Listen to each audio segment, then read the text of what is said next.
Pantai, Mapantagira, Lotion Duneva. Adugi Matanda Laya than I get like you Dunina.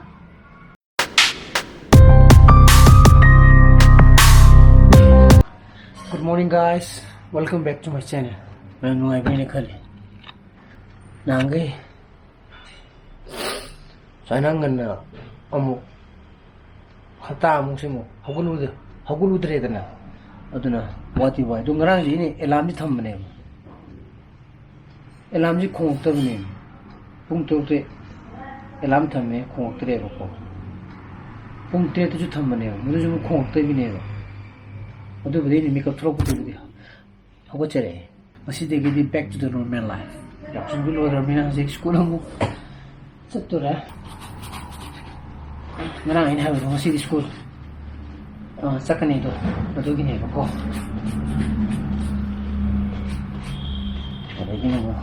I see car over.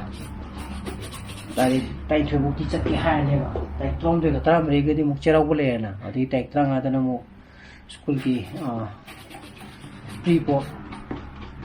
pre-council exam, how never go. Like Trang Atagiti. Odum to talk with him. Main exam class 11 key, 12 key, move like Granny near the getting.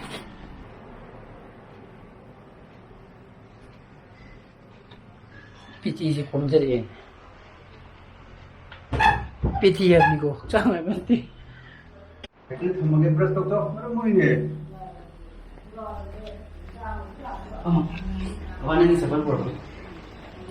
Good. Good morning. Good morning, Hydra. Good morning. Us kanata. High five. Brastoropa. Totri.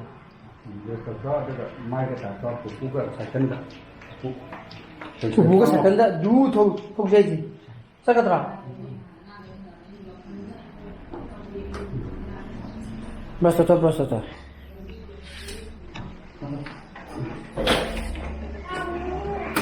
Talk half prayer. Oh, yeah. Nan học sinh cái thầu cái em lâu rồi cái lấy này mà sao? Cái số gì?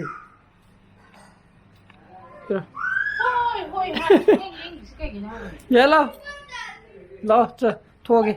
Rồi thì hôm ấy là cái tâm nó chả là gì này co? Ấy tao mà khai, một chỗ là cái này mình làm cái gì vậy?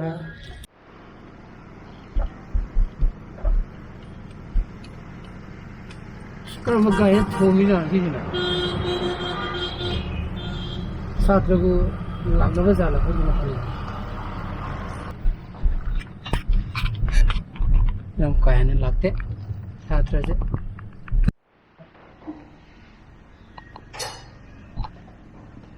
Sasia, mama di, cái nào sắc rồi? क्या हुआ? Yung dah le, sao? Cái class này không biết sao lấy ra, tôi có. Cái gì? Câu thô, alternate days đó. Thang gì đi, nam mục ta kim nina bako, cái nó to bune vậy, hắn là class xong rồi đâm này vào, ở đây ai class lên rồi, hay gì, ở đây bố, chắc là đi ăn đâm nina ngay khi mềm, có sao mềm, thằng này ra, question nung gì, discuss tao có đâu bị photo, module lấy bito, module đi tao cái lại bako, ở đây hay gì, class lên rồi ngay khi.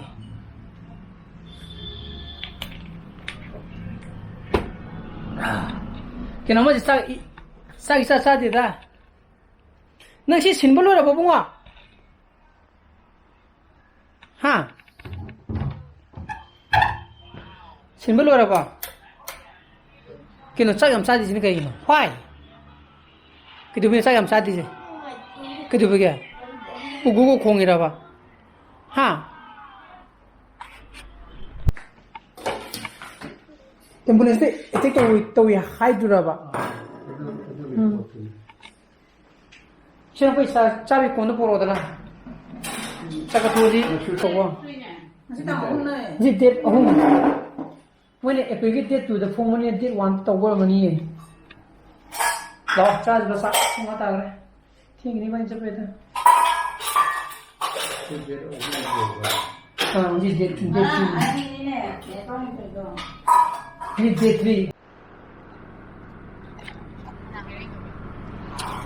거기 어제 NUPI 야외에는 뭔데기 아주 여동도 yeng kolina koi pulle ba hanga sai du class ite laki ko hum canteen hang da di ma panda cha thau dina cha tha ba thoi ba ko ala ai di moi du ne mai ta phonge da koi sports to moi club ta gi oira ngane ba ko mai ta phongi si da ko na gi si du ni ko ai ai ji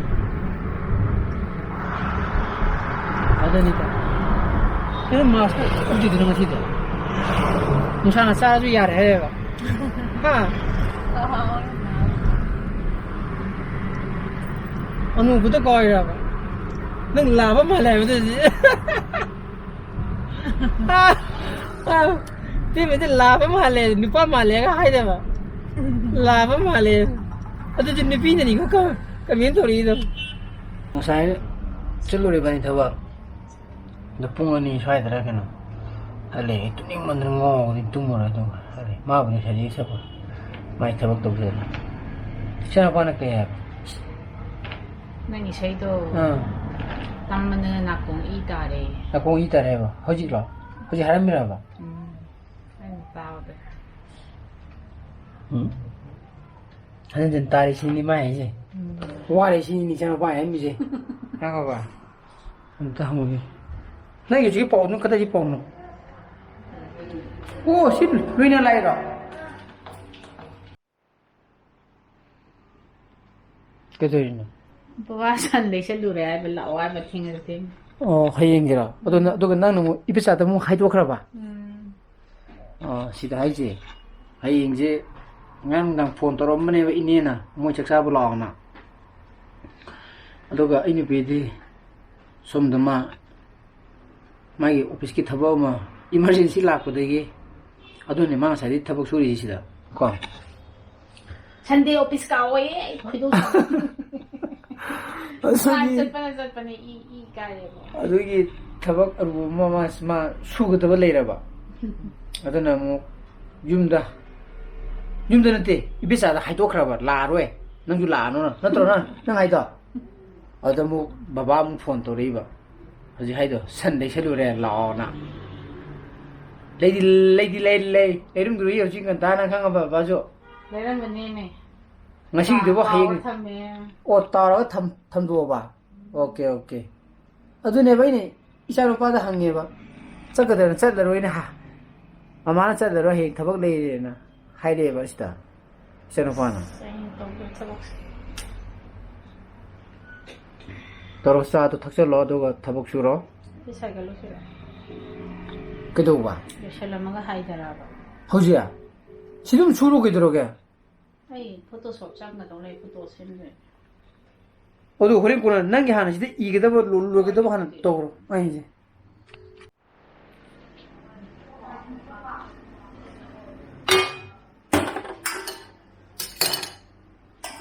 단자게 신의 삭 ngồi 보고 우드라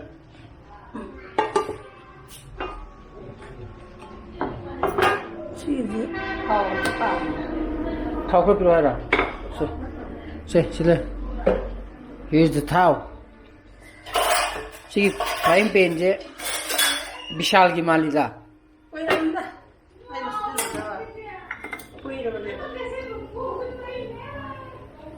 아꼼 마마기 자꾸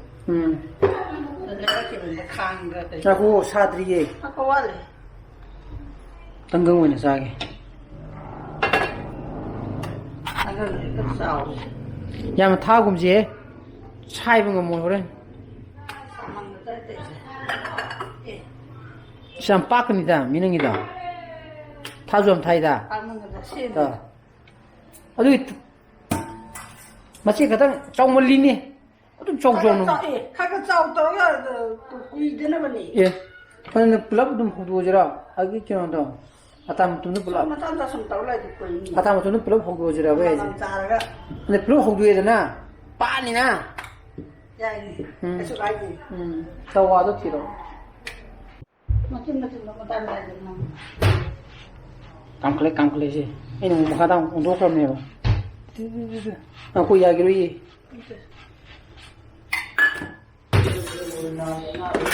Kaya laway na. Không lâu cái nào. Apo.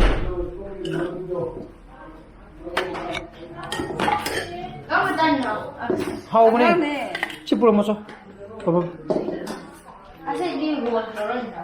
Kaya. Kariga. Para ba? Thùng khâu vào lại. Cao ngủ trên xe thùng thao của ta.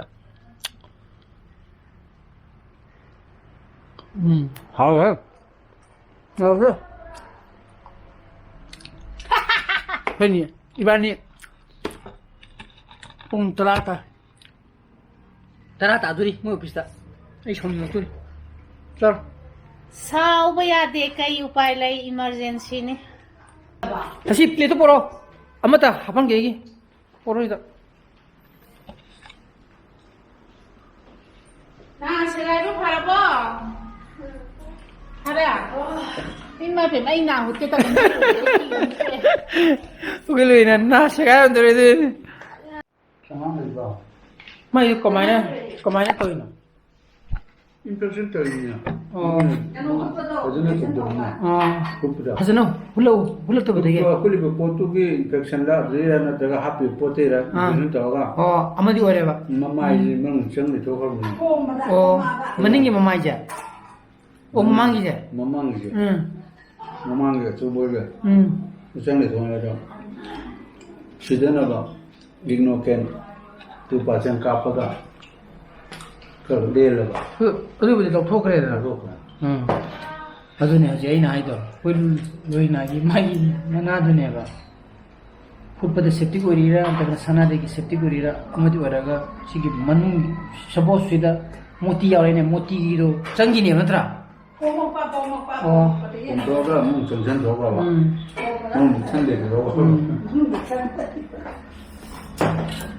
Adune siputi phare lo thokre. Operation masam to ko. Sida happy je agi laptop happy neba hoje ahin pi mai office ta sato neba ko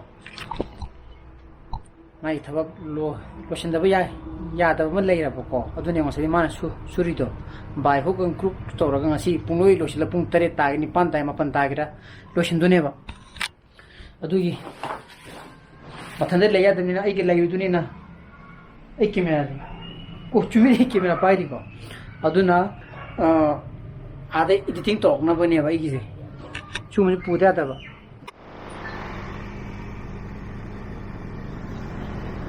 aduna ibani chali je mere pun kya ta halak no hai bangum de ade yan madi thimu de matra ne kisho puni pan thiang ma de puni pan atra atun ni chali je yo ra mo gi ta ko ste kai le hoji pun teruk tare ba ko dong sai ba pung kya wai da handonu di kemen ta de nara ba atuna man mai thaba en ai editing to ge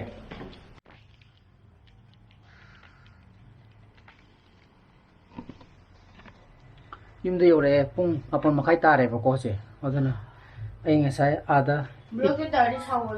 idi torok bodo modu do sita hapsel laga ko ai hana blog hana thaga ki ge sa pon sa ge dun ngasi blog ni butan resolution jara ge ai bu su pai mo thoga di like to biramu share to bio anu video so oi birang subscribe to biramu kon mi sana phasele bio so please be safe and be healthy bye bye good night bye bye